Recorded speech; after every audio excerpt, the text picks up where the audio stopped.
అక్రమ వలసలని నిరోధిస్తాన్, వెనక్కి తిప్పి పంపిస్తాన్, డిపోర్టేషన్ వాళ్ళ దేశాలకి అన్నటువంటి దాంట్లో ఇప్పుడు 18,000 మంది వెనక్కి రాబోతున్నారు.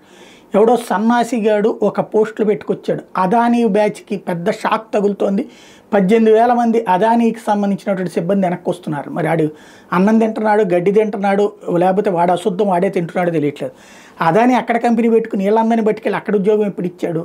కొంతమంది ఈ మధ్యకాలంలో అమెరికా వీసాలు దొరకనటువంటి వాళ్ళు చేసుకొచ్చినటువంటి పని ఏంటంటే కెనడా వైపు నుంచి అటు మెక్సికో వైపుకి వెళ్ళి, బ్రెజిల్ వైపుకి వెళ్ళి, అక్కడి నుంచి అడ్డదారుల్లో వెళ్ళి శరణార్థులుగా, అంటే ఇక్కడ లక్షలు ఖర్చు పెట్టేశారు. అమెరికాలోకి వెళ్తే శరణార్థిగా ఒకసారి రిజిస్టర్ చేసుకుంటే అక్కడి నుంచి వెనక్కి పంపించరు కాబట్టి అక్కడ ఉద్యోగం ఉపాధి అంటూ సెటిల్ అయిపోదాం అన్నటువంటి ఉద్దేశంతో వెళ్ళినటువంటి వాళ్ళు ఈ మధ్యకాలంలో ఉన్నారు. అంటే కొన్ని రోజులు అక్కడ పోలీసులు అరెస్ట్ చేస్తారు, ఇబ్బంది పెడతారు. 4 రోజులు ఇబ్బంది పడ్డామంటే ఆ తర్వాత పర్మనెంట్ డాలర్లో డబ్బులు సంపాదించుకోవచ్చు అన్నటువంటి రూట్లో సాగినటువంటి వాళ్ళు బోల్డ్ అంతమంది ఉన్నారు. ఇప్పుడు అట్లాంటి వాళ్ళు 18,000 మంది. అంతకుముందు నేను ఆ వీడియోలు కూడా ప్రొజెక్ట్ చేశాను.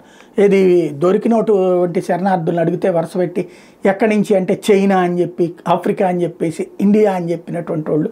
ఇదేం దరిద్రం, మన వాళ్ళు అక్కడికి పోవడం ఏంటి, అంత ఖర్చు పెట్టుకుని తగలేసుకోవడం ఎందుకు?